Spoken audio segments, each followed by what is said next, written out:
Hello dear students, बहुत बहुत स्वागत है आप सभी बच्चों का हमारे चैनल स्टडी शार्क में। बच्चे, आज हमारे पास एक नया चैप्टर है जो कि मन्नू भंडारी द्वारा लिखा गया है। और ये पाठ का नाम है एक कहानी वह भी। और ये बहुत ही सुंदर पाठ है। अगर हम इसको रीड करेंगे हमें पता चलेगा किस तरह मन्नू भंडारी जी का जीवन कैसा था, क्या क्या उनके जीवन में कठिनाइयां थी, किस तरह उन्होंने जो है भारत की स्वतंत्रता दिलाने के लिए भी बहुत सारा योगदान किया, किस तरह आंदोलन किए। ये सब चीजें हम लोग इस पाठ में देखेंगे। तो चलिए आगे बढ़ते हैं। पाठ का सार देख लेते हैं बच्चे। एक कहानी यह भी के संदर्भ में सबसे पहले तो हम यह जान लें कि मन्नू भंडारी ने पारिभाषिक अर्थ में कोई सिलसिलेवार आत्मकथा नहीं लिखी। उन्हें आत्मकथ्य में उन्होंने उन व्यक्तियों और घटनाओं के बारे में लिखा है जो उनके लेखकीय जीवन से जुड़े हैं। संकलित अंश में मन्नू जी के किशोर जीवन से जुड़ी घटनाओं के साथ उनके पिताजी और उनके कॉलेज की प्रधान अध्यापिका शीला अग्रवाल का व्यक्तित्व विशेष तौर पर उभर कर आया है, जिन्होंने आगे चलकर उनके लेखकीय व्यक्तित्व की निर्माण में महत्वपूर्ण भूमिका निभाई।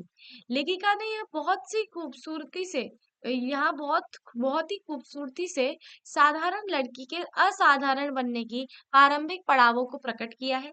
सन 46 और 47 बेटा की आजादी, यानी कि आपके कहीं न कहीं 46 और 47 की आज़ादी के आंधी ने मन्नू जी को भी अछूता नहीं छोड़ा।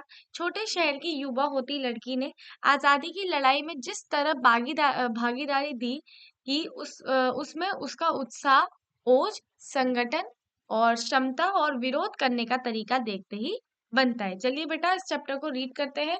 लक्ष्य हमारा यही रहेगा कि 20 मिनट के अंदर ये जो चैप्टर है हम लोग फिनिश कर दें और अपने अगले पार्ट की ओर भी फिर हमें बढ़ना है, क्योंकि बहुत सारे चैप्टर बचे हैं ना। जन्मी तो मध्य प्रदेश के बानपुरा गांव में थी, लेकिन मेरी यादों का सिलसिला शुरू होता है अजमेर के बहमपुर मोहल्ले के उस 2 मंजिला मकान से, जिसकी ऊपरी मंजिल में पिताजी का साम्राज्य था, जहां वह निहायत अव्यवस्थित ढंग से फैली बिक्री पुस्तकों, पत्रिकाओं और अखबारों के बीच या तो कुछ पढ़ते रहते थे या फिर डिक्टेशन देते रहते थे।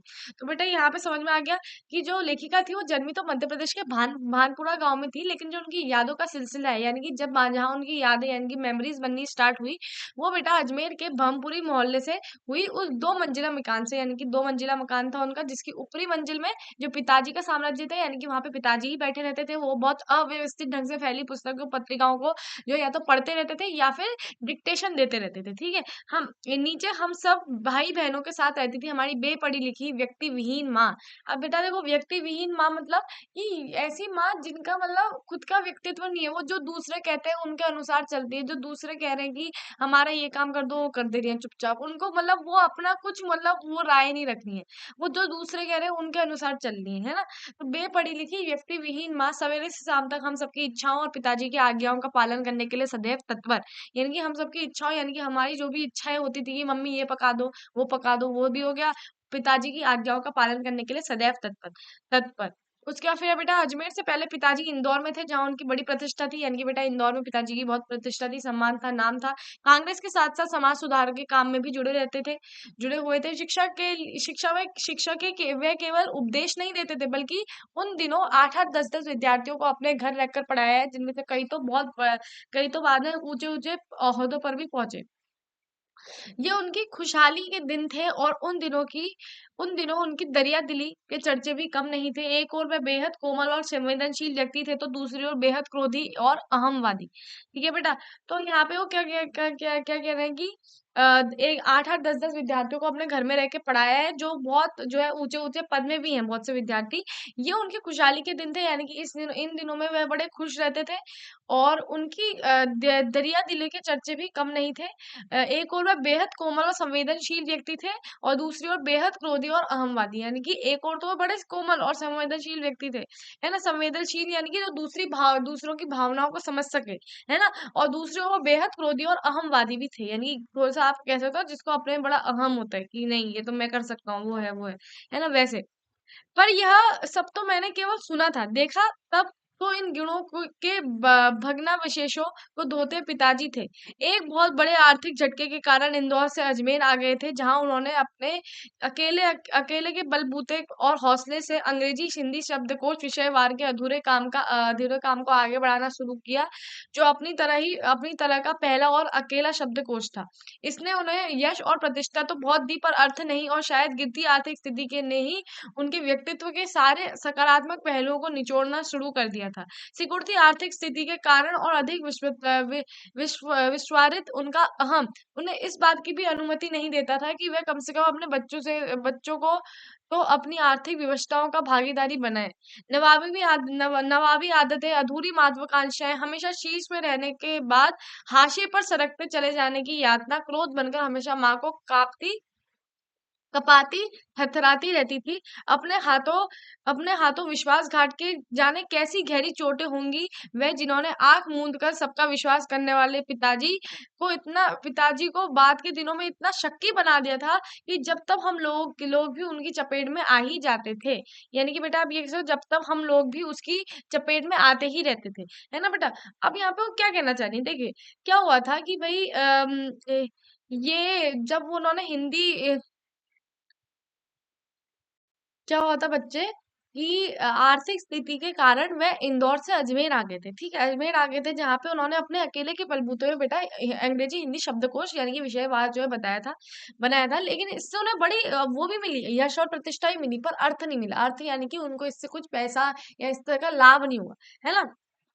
तो इसकी वजह से क्या हुआ कि उनकी आर्थिक स्थिति गिरते चलेगी, और इससे उनके जो अंदर सारे सकारात्मक पहलू थे, यानी कि जो वो इतने सकारात्मक रहते थे, पॉजिटिव रहते थे, नहीं नहीं ये भी हो जाएगा, वो भी हो जाएगा, वो सब पॉजिटिवनेस जो है बिल्कुल चले गई थी। इस वजह से सिकुड़ती आर्थिक स्थिति के कारण और अधिक विस्फारित विस्फारित उनका अहम, यानी कि उनका जो अहम था, वो उनको इस बात की भी अनुमति नहीं देता था कि वह कम से कम अपने बच्चों को भी इस जो विवशताएं हैं, आर्थिक विवशताओं, उनका भागीदारी बनाए। वो नहीं बनाना चाहते थे क्योंकि उनकी नवाबी आदतें थी, अधूरी महत्वाकांक्षाएं थी, और हमेशा ये था कि मेरे को शीर्ष पे ही रहना है। ठीक है, तो ये इसके बाद जब वो हाशिए पे मतलब सरकते जा रहे थे, हाशिया यानी कि बेटा वो देखे ना कॉपी में एक कॉलम, मतलब जो रेड लाइन होती है वो आपका हाशिया होती है, उससे पीछे जा रहे थे, है ना।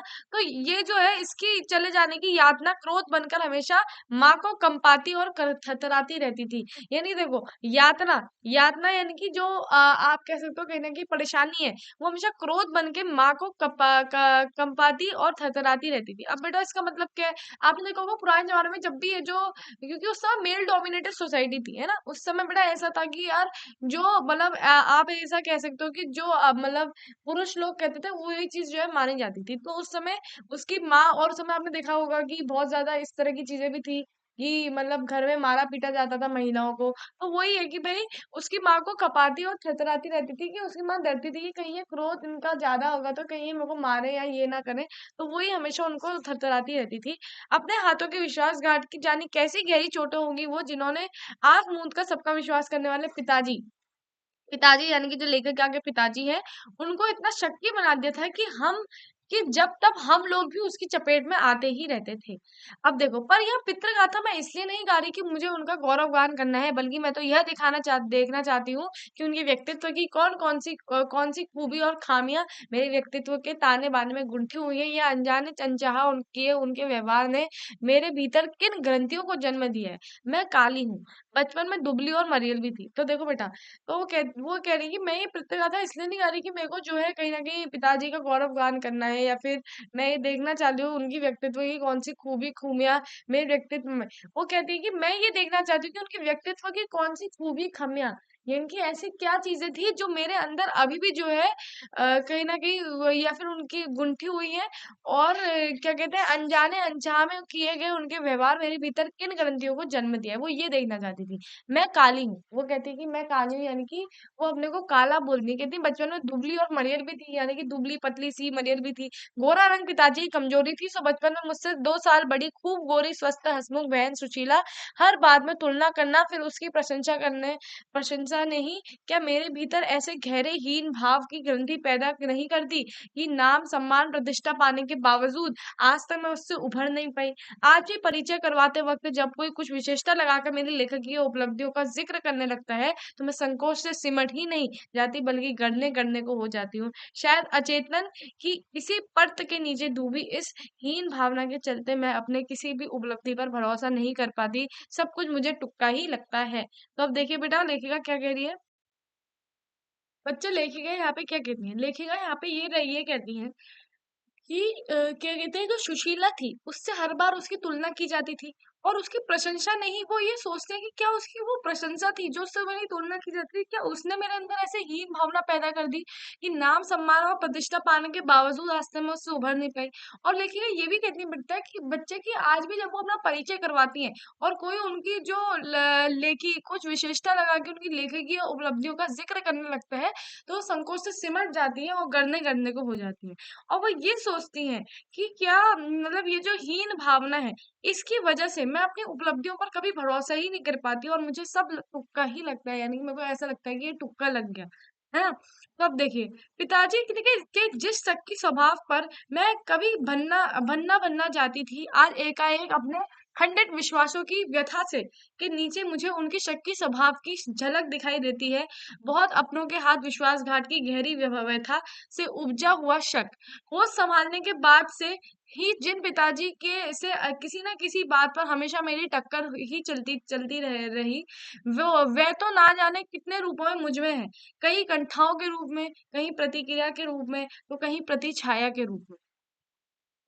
केवल बाहरी भिन्नता के आधार पर अपनी परंपरा और पीढ़ियों की नकारने वालों की को क्या सचमुच इस बात का बिल्कुल एहसास नहीं होता कि उनका आसान अतीत किस कदर उनके भीतर जड़ जमाए बैठा रहता है।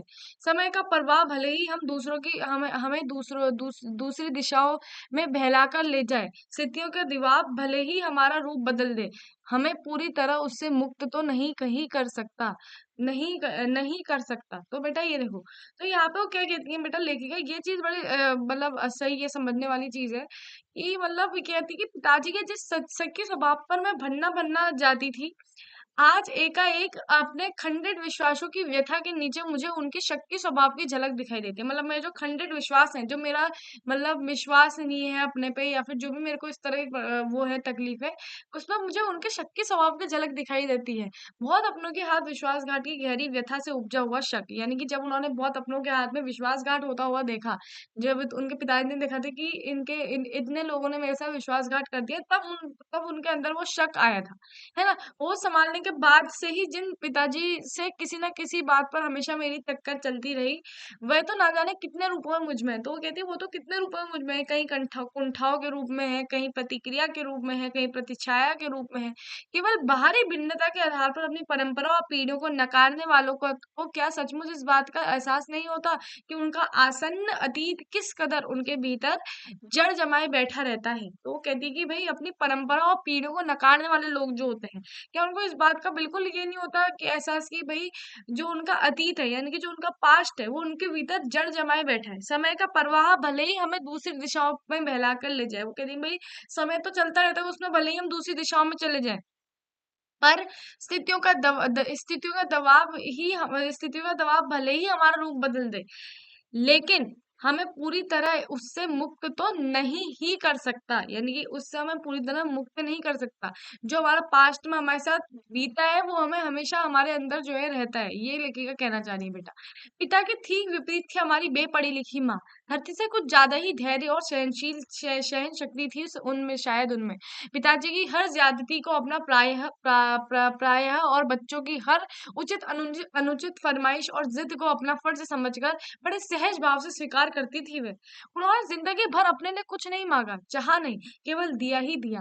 हम भाई बहनों का सारा लगाव शायद सहानुभूति से उपजा माँ के साथ था, लेकिन निहायत असहाय मजबूरी से लिपटा उनका यह त्याग कभी हमेरा आदर्श नहीं बन सका, यानी कि वो कहती है उनका त्याग कभी मेरा आदर्श नहीं बन सका कि भई मतलब उनकी क्या आदत थी, वो बिल्कुल व्यक्ति विहीन थी। वो जो दूसरे लोग कहते थे कि ये चीज़ करो, वो चीज़ कर देगी, हर चीज़ करती थी। उनका खुद का कुछ व्यक्तित्व नहीं था।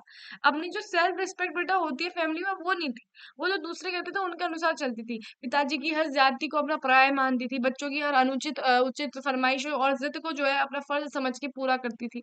है ना? तो मतलब कहीं न कहीं उन्होंने दिया ही दिया बच्चों को, कभी माँगा नहीं। तो इसलिए माँ के साथ बच्चों में ज़्यादा लगाव था। पर उन्होंने माँ के त्याग को कभी अपना आदर्श नहीं बनाया, क्योंकि वह चाहती थी कि वह इस तरह व्यक्ति विहीन ना बने।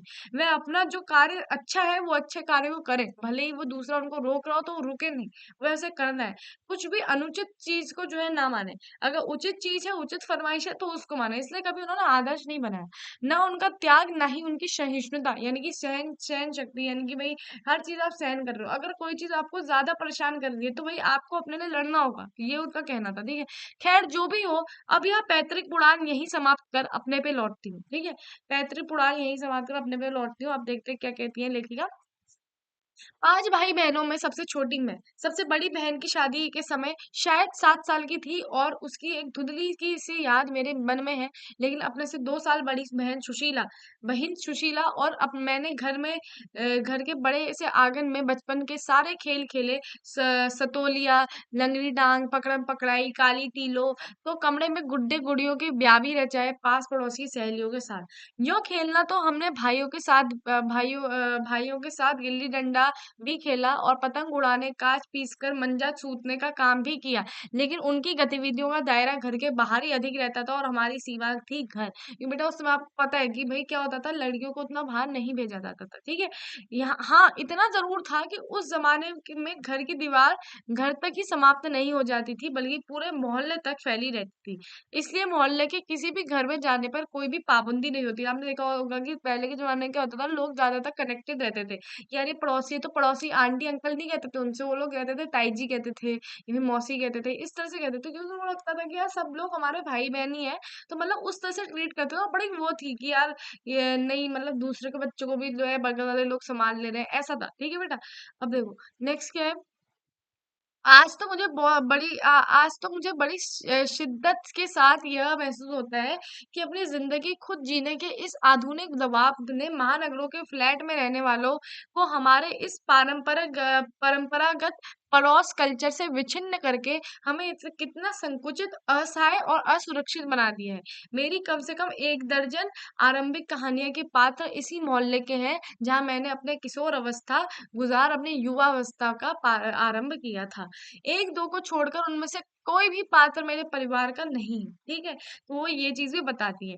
बस इनको देखते सुनते उनके बीच में ही बड़ी हुई थी, लेकिन अब उनकी छाप मेरे मन पर कितनी गहरी थी, इस बात का एहसास तो मुझे कहानियाँ लिखते समय हुआ। इतने वर्षों के अंतराल ने भी उनके भाव भंगिमा भाषा किसी को भी धुंधला नहीं किया था और बिना किसी विशेष प्रयास के बड़े सहज भाव से वह उतरते चले गए थे। उसी समय का के दास साहब अपने व्यक्तित्व की अभिव्यक्ति के लिए अनुकूल परिस्थितियाँ पाते ही महाभोज में इतने वर्षों बाद कैसे एकाएक जीवित हो गए, यह मेरे अपने लिए भी आश्चर्य का विषय था और एक सुखद आश्चर्य का भी। ठीक है? तो बेटा ये चीज़ है, तो लेखिका इसमें वही बताती है कि भई हमारा जो पड़ोस कल्चर था वो कितना अच्छा था और मतलब अभी तक मेरे को हर चीज़ याद है उनकी और मैं हर चीज़ जो है लिख लेती हूँ आराम से। मेरे को ज़्यादा मेहनत नहीं करनी पड़ती, सोचना नहीं पड़ता। और उस समय के दास आपका भी वर्णन करते हैं, जिनका व्यक्तित्व की अभिव्यक्ति उनके लिए अनुकूल परिस्थिति पाते ही महाभोज में इतने वर्षों बाद, ठीक है? उसी समय के दास साहब अपने व्यक्तित्व की अभिव्यक्ति के लिए अनुकूल परिस्थितियाँ पाते ही महाभोज के इतने वर्षों बाद एकाएक जीवित हो उठे। यानी कि वो आए और यह मेरे लिए अपने का आश्चर्य का विजय था और एक सुखद आश्चर्य का भी। तो वो इसका वर्णन करती है। बेटा नेक्स्ट में आओ। उस समय एक हमारे परिवार की लड़की के विवाह के लिए अनिवार्य योग्यता थी, उम्र में 16 वर्ष और शिक्षा में मैट्रिक यानी कि 10वीं पास हो। ठीक है, सन 44 में सुशीला ने यह योग्यता प्राप्त कर ली थी और शादी करके कोलकाता चली गई थी। ठीक है, सुशीला भी चली गई अब। दोनों बड़े भाई की भी आगे पढ़ाई के लिए बाहर चले गए थे। इन लोगों की छत्रछाया हटते ही पहली बार मुझे नए सिरे से अपना वजूद का एहसास हुआ। यानी कि मुझे अपना कुछ लगा कि हाँ भाई मेरा भी कुछ वजूद है, मेरी भी कुछ यहाँ पे जगह है, यानी कि मतलब रिस्पेक्ट है या फिर कुछ मेरा है, ठीक है? पिताजी का ध्यान पहली बार मुझ पर केंद्रित हुआ लड़कियों की जिस उम्र में स्कूली शिक्षा के साथ-साथ सुघड़ गृहिणी और कुशल पाक शास्त्री बनने के नुस्खे जुटाए जाते थे। पिताजी का आग्रह रहता था कि मैं रसोई से दूर ही रहूँ। ये तो कहते थे, "तू रसोई से दूर ही रह।" रसोई को वह भटियारा खाना कहते थे और उनके हिसाब से वहाँ जा रहना अपनी क्षमताओं और प्रतिभा को भट्टी में झोंकना था। घर में आए दिन विभिन्न राजनीतिक पार्टियों के जमावड़े होते थे और जमकर बहसें होती थी। तो वो कहती थी विभिन्न राजनीतिक पार्टियों के जमावड़े होते थे और जमकर बहस होती थी। बहस करना पिताजी का प्रिय शगल था, यानी कि प्रिय शौक था उनका।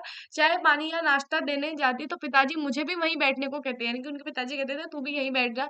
वह चाहते थे कि मैं भी वहीं बैठूं, सुनूं और जानूं कि देश के चारों ओर और क्या कुछ हो रहा है। तो कहते थे तू भी जान कि भाई देश के चारों ओर क्या हो रहा है, देश में हो भी तो कितना कुछ रहा था। सन 42 के आंदोलन के बाद सारा देश जैसे खौल रहा था, लेकिन विभिन्न राजनीतिक पार्टियों की नीतियां, उनके आपसी विरोध या मतभेद की तो मुझे दूर दूर तक कोई समझ नहीं थी। हाँ, क्रांतिकारियों और देशभक्त शहीदों के रोमानी आकर्षण, उनकी कुर्बानियों से जरूर मन आक्रांत रहता था, यानी कि ऐसा रहता था कि हाँ यार ये लोग कर सकते हैं, ये लोग आजादी के लिए लड़ सकते हो, हम क्यों नहीं लड़ सकते। तो गुस्सा हमेशा जो अंदर मन में था वो हमेशा रहता था।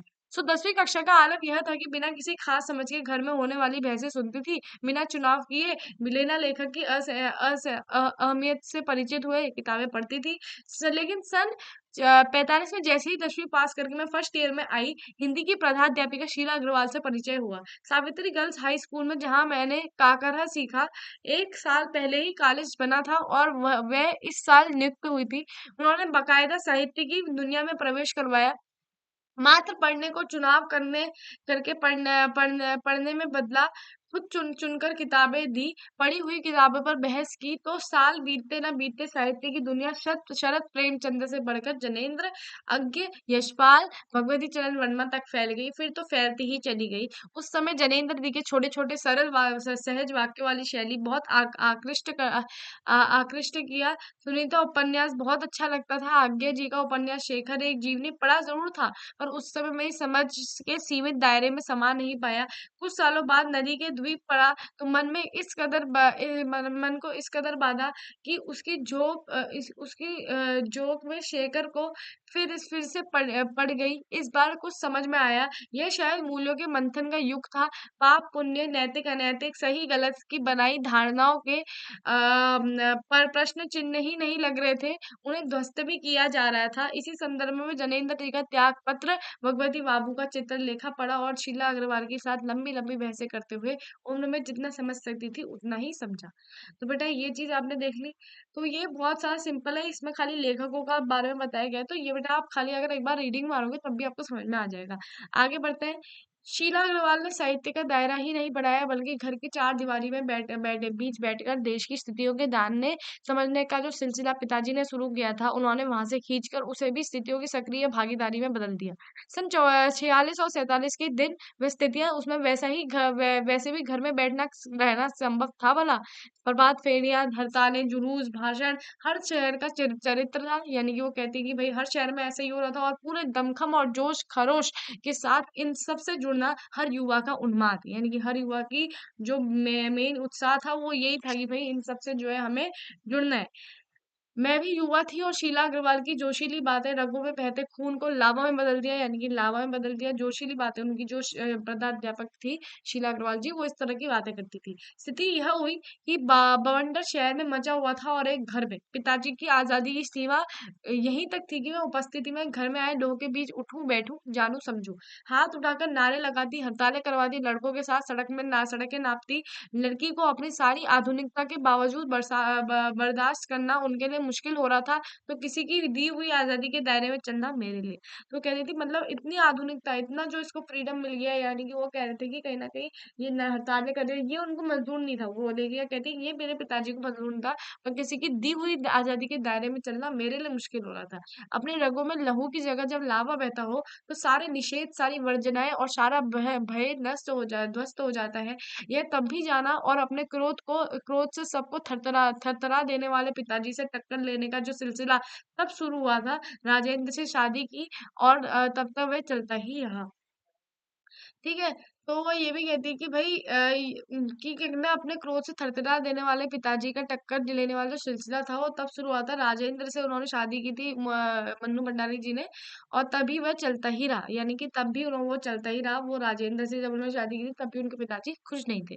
यश कामना, बल्कि कहूँ कि यश लिप्सा पिताजी की सबसे बड़ी दुर्बलता थी। ठीक है, ये चीज समझना। यश लिप्सा मतलब कि बेटा उनको ये था कि यार यश ही यश प्राप्त हो।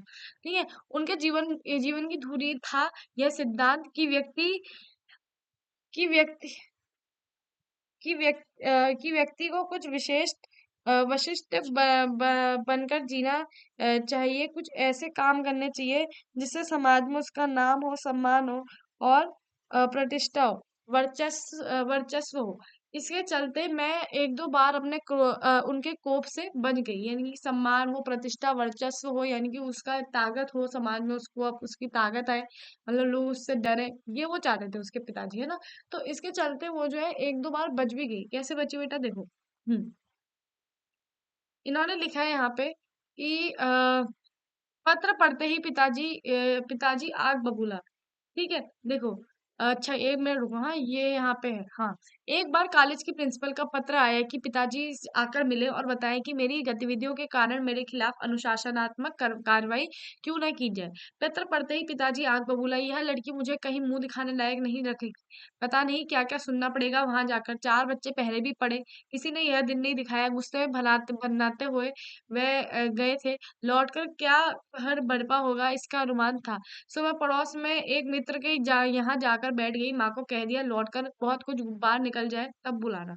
लेकिन जब माँ ने आकर कहा कि वह तो खुशी है, चल चल चल तो विश्वास नहीं हुआ। गई तो सही, लेकिन डरते डरते। सारे कॉलेज की लड़कियों पर इतना रौब है तेरा, सारा कॉलेज तुम 3 लड़कियों के इशारों पर चलता है। प्रिंसिपल बहुत परेशान थी और बार बार आग्रह करती थी कि डांट डपट कर लड़कियों को क्लासों में भेजते हैं, और अगर तुम लोग एक इशारा कर दो तो क्लास छोड़कर बाहर आ जाते हैं, कि क्लास छोड़ के बाहर आ जाते हैं। बाहर आ जाओ तो सारी लड़कियां निकलकर मैदान में जमा होकर नारे लगाने लगती हैं। तुम लोगों के मारे कॉलेज चलाना मुश्किल हो रहा है उन लोगों के लिए। कहाँ तो जाते समय पिताजी मुंह दिखाने से घबरा रहे थे, और कहाँ बड़े गर्व से कहकर आए कि यह तो पूरे देश की पुकार है, इस पर कोई कैसे रोक लगा सकता है भला। बेहद गदगद स्वर में पिताजी यह सब सुनाते रहे, और मैं अवाक। मुझे अपनी आंखों पर विश्वास नहीं हो रहा था, ना अपने कानों पर यह हकीकत थी। और एक घटना और, आजाद हिंद फौज के मुकदमे का सिलसिला था। सभी कॉलेजों और स्कूलों दुकानों की हड़तालों का आह्वान था। जो नहीं कर रहे थे, छात्रों का एक बहुत बड़ा समूह वहां जा जाकर हड़तालें करवा रहा था। शाम को अजमेर का पूरा विद्यार्थी वर्ग चौपड़ मुख्य बाजार का चौराहा पर इकट्ठा हुआ। फिर भाषणबाजी। इसी बीच पिताजी के एक निहायत धक्यानुसी मित्र ने आकर अच्छी तरह पिताजी की लू उतारी, यानी कि पिताजी जो अभी तक इतने गर्वित हो रहे थे, ये हो रहे थे, उनकी वो उतारी, मतलब उनको मेन आईना दिखाया कि क्या कहा, देखिए। अरे, उस मन्नू की तो मत मारी गई है, यानी कि भाई उसका तो दिमाग खराब हो गया है ना। पर भंडारी जी आपको क्या हुआ? ठीक है, ठीक है, आपने अपनी लड़कियों को आजादी दी, पर देखते हैं आप कैसे कैसे उल्टे सीधे लड़कों के साथ हड़तालें करवाती है, हुड़दंग मचाती फिर रही है वह। हमारे आपके घरों की लड़कियों को शोभा देता है यह सब?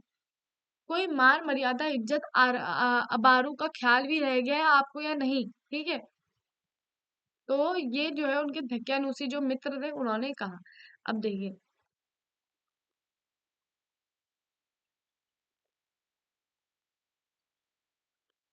वह तो आग लगाकर चले गए, और पिताजी सारे दिन भभकते रहे। बस अब यही रह गया है कि लोग घर आकर थू थू करके चले जाए। बंद करो अब इस मन्नू का घर से बाहर निकलना। इस सबसे बेखबर मैं रात होने पर घर लौटी। पिताजी के एक बेहद अतरंग और अभिन्न मित्र ही नहीं, अजमेर के सबसे प्रतिष्ठित और सम्मानित डॉक्टर अंबालाल जी बैठे थे। मुझे देखते ही उन्होंने बड़ी गर्मजोशी से स्वागत किया। आओ आओ मन्नू, मैं तो चौपर पर तुम्हारा भाषण सुनते ही सीधे भंडारी जी को बधाई देने चला आया। I am really proud of you. क्या तुम घर में घुसे रहते हो भंडारी जी? घर से निकला भी करो। You have missed something. You have missed something. और वह धुआंधार तारीफ करने लगे। वह बोलते जा रहे थे और पिताजी के चेहरे का संतोष धीरे-धीरे गर्व में बदलता जा रहा था। भीतर जाने पर माँ ने दोपहर के गुस्से वाली बात बताई तो मैंने राहत की सांस ली। आज पीछे मुड़कर देखती हूँ तो इतना तो समझ में आग आता ही है कि क्या तो उस समय मेरी उम्र थी और क्या मेरा भाषण रहा होगा। यह तो डॉक्टर साहब के स्नेह था जो उनके मुँह से प्रशंसा बनकर बह रहा था। यह तो त यह भी हो सकता है कि आज से 50 साल पहले अजमेर जैसे शहर में चारों ओर से उमड़ती भीड़ के बीच एक लड़की का बिना किसी संकोच और झिझक के यूं धुआंधार बोलता जाना ही इसके मूल में रहा हो। पर पिताजी कितनी तरह के अंतर विरोधों के बीच जीते थे वह। अंतर विरोधों यानी कि बेटा मन में बहुत सारे जो उनके कन्फ्यूजन रहते थे। ठीक है, एक और विशिष्ट बनने और बनाने की प्रबल लालसा यानी कि विशिष्ट यानी कि बहुत अच्छा बनाने की, है ना? दूसरी ओर अपनी सामाजिक छवि के प्रति भी उतनी ही सजगता यानी कि भाई मेरी समाज की छवि ना बिगड़े। पर क्या यह संभव है? क्या पिताजी को इस बात का बिल्कुल भी एहसास नहीं कि इन दोनों का रास्ता ही टकराहट वाला है? यानी कि इन दोनों का रास्ता ही टकराहट वाला है, ऐसा हो ही नहीं सकता। सन 47 के मई महीने में शीला अग्रवाल को कॉलेज वालों ने नोटिस थमा दिया, लड़कियों को भड़काने और कॉलेज का अनुशासन बिगाड़ने के आरोप में। इस बात को लेकर हुड़दंग मचे। इसलिए जुलाई में थर्ड ईयर क्लासेस बंद कर हम 2-3 छात्रा का प्रवेश निषिद्ध कर दिया। हुड़दंग तो बाहर रहकर भी इतना मचाया कि कॉलेज वालों को अगस्त में आखिर थर्ड ईयर खोलना पड़ा। जीत की खुशी पर सामने खड़ी बहुत बहुत बड़ी चीज प्रतीक्षा खुशी के सामने यह खुशी बिला गई। शताब्दी की सबसे बड़ी उपलब्धि 15 अगस्त 1947 यानी कि बेटा जब हमें आजादी मिली। ठीक है, तो बेटा अब यहाँ पे आ जाते हैं हम प्रश्न अभ्यास में। तो लेखिका के व्यक्तित्व में किन किन व्यक्तियों का किस तरह रूप में प्रभाव हुआ, तो बेटा आप जानते हैं कि पिताजी का क्या ये था कि पिताजी ने उनको थोड़ी सी मतलब आधुनिकता में वो पिताजी मतलब विश्वास करते थे और वही चाहते थे कि वो कुछ विशिष्ट बनाए, है ना, अपने बच्चों को। तो इस वजह से उन्होंने थोड़ी बहुत उनको उठना बैठना कहा कि भाई राजनीतिक पार्टियों के जमावड़े होते थे क्योंकि उनके घर में, तो वो चाहते थे कि वो भी उनके साथ बैठे और बहसें सुने कि क्या चीज हो रहा है।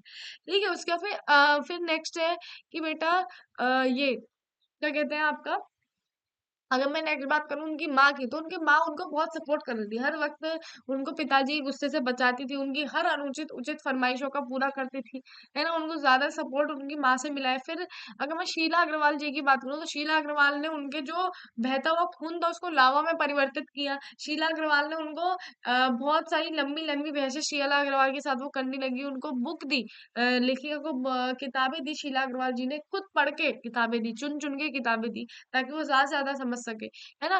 तो ये सब और फिर डॉक्टर अम्बालाल जी को हम कैसे भूल सकते हैं? उन्होंने जो तारीफ़ करी लेखिका की उससे वो लेखिका के जो पिताजी के अंदर गुस्सा था वो शांत हुआ और वो गर्व में परिवर्तित हुआ। तो उससे लेखिका के पिताजी लेखिका को और अच्छा मानने लगे। तो कई व्यक्तित्व का जो है किन-किन व्यक्तियों का किस रूप में प्रभाव पड़ा, ये बेटा इसका आंसर था।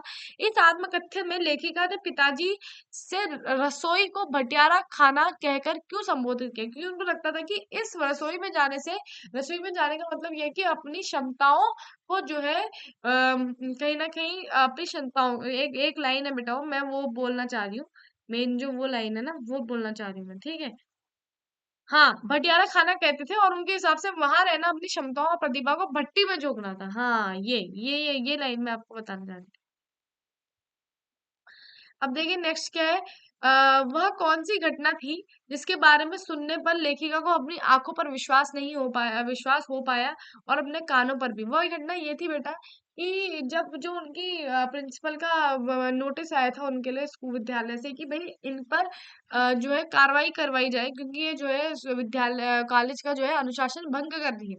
तो ये सुन के पिताजी बहुत क्रोधित थे। वो ये कहते हैं कि भई मैं अपना मुँह कैसे दिखाऊँगा, अब मैं अपना जो है मुँह कैसे दिखाऊँगा, इसने तो मेरे को मुँह दिखाने लायक नहीं छोड़ा है। पर वो जब वापस आता है तो वो वापस बड़े खुश होते हैं क्योंकि उनको ऐसा लगता है कि भई इसका कितना दबदबा है स्कूल में। इतना ज़्यादा लोग जो है इससे डरते हैं, इसके इशारों पर चलते हैं, तो वो इससे बड़े खुश हुए, है ना? अब देखो बेटा नेक्स्ट क्या है, लेखिका ने अपने नेक्स्ट क्वेश्चन है बेटा कि लेखिका की पिताजी से वैचारिक टकराहट को अपने शब्दों में लिखिए। तो लेखिका के अपने पिताजी से वैचारिक टकराहट को अपने शब्दों में ये लिख सकती हूँ बेटा कि कहीं ना कहीं उसके पिताजी चाहते थे कि वो विशिष्ट बने और बनाए और कहीं न कहीं समाज में भी जो उनकी छवि है, वो जो है वो समाज में जो उनकी छवि है उसके प्रति भी सजग थे। लेकिन इन सभी का जो है इन इन दोनों का ही जो रास्ता था वो टकराहट वाला था। वो ये नहीं समझ रहे थे, ठीक है? और लेखिका ये इतना समझती है कि दोनों का टकराहट वाला रास्ता है, और लेखिका ये चाहती थी कि वो जो है ज़्यादातर आंदोलन करे और अपने देश में जो है कहीं न कहीं आज़ादी लाने के लिए जो है कहीं न कहीं प्रयास करे, है ना? पर पिताजी जब देखते थे कि समाज के लोग उनको जब पिताजी से कहते थे कि भाई तुम्हारी लड़की ऐसा कर रही है, तो पिताजी क्या करते थे, पिताजी को क्रोध आता था, जबकि बन्नू अच्छा कार्य कर रही थी, परंतु वो अपने समाज की छवि के प्रति भी बड़े सजग थे, है ना? तो ये चीज़ थी बेटा, इन चीज़ों से कहीं न कहीं उनके बीच में टकराहट थी। इस आत्मकथ्य के आधार पर स्वाधीनता आंदोलन के परिदृश्य का चित्रण करते हुए उसमें मन्नू जी की भूमिका का रेखांकित कीजिए। बेटा मैंने बताया कि भई नारे लगाती थी, लोगों के साथ जो है आंदोलन करवाती थी, है ना? तो ये सब चीज़ें मन्नू जी ने कराई, तो उस वजह से उनका भी जो है स्वाधीनता आंदोलन में बहुत बड़ा रोल था। लेखिका ने बचपन में अपने भाइयों के साथ गिल्ली-डंडा, पतंग उड़ाने जैसे खेल भी खेले, किंतु लड़की होने के कारण उनका दायरा घर की चारदीवारी तक सीमित था। क्या आज भी लड़कियों के लिए स्थितियाँ ऐसी ही है, बदल गई है? बहुत ज़्यादा बदल गई है। आज तो लड़कियाँ भी जो है खेलती हैं, कई सारी चीज़ें हैं। आप देख रहे होगे बेटा क्रिकेट में जो है अभी-अभी हमारी महिला विश्व कप में जो हमारा वर्ल्ड वर्ल्ड कप था उसमें हमारी महिलाओं ने जो है बहुत अच्छा प्रदर्शन करके जो है उसमें जीत दिलाई है। है ना? मनुष्य जीवन में आस-पड़ोस का बहुत महत्व होता है, परंतु महानगरों में रहने वाले लोग प्रायः पड़ोस कल्चर से वंचित रह जाते हैं। इस बारे में हमने विचार लेंगे। बिल्कुल सही बात है बेटा, मनुष्य जीवन में आस-पड़ोस का बहुत महत्व होता है। आपने देखा होगा किस तरह जब हम बीमार होते हैं या हमारे घर में इमरजेंसी आ जाती है, किसी को सपोज़ मानो कि किसी की तबीयत बहुत खराब हो गई, उस समय हमारे पास इतनी ज़्यादा सुविधा नहीं है कि हम उसको तुरंत से जल्द जो है अस्पताल ले जा सकें। लेकिन अगर पड़ोसी होंगे तो ज़्यादा ईज़ी हो जाएगा, कोई हमारे लिए अरेंजमेंट करवा देगा, कोई ले आएगा, किसी के पास गाड़ी होगी तो उसकी गाड़ी में बैठा के ले जा लेंगे। तो मतलब ये बहुत ज़्यादा इम्पोर्टेंट हो गया है। पड़ोस कल्चर इसी में भी बहुत सी तो बहुत काम के लिए मतलब बहुत काम मतलब काम आता है। जैसे कभी-कभार आपके मम्मी-पापा बाहर हैं, लेकिन अगर आपके पड़ोसी अच्छे हैं, तो आपको अपने घर में खाना खिला देंगे, ये कर देंगे, तो ये है। परंतु महानगरों में रहने वाले लोग जो होते हैं बेटा, वो फ्लैट्स में रहते हैं। उनको क्या पता पड़ोस कल्चर क्या है? वो अपने फ्लैट से मतलब रखते हैं, नीचे वालों को नहीं देखते हो कि नीचे कौन रह रहा है हमारे, है ना?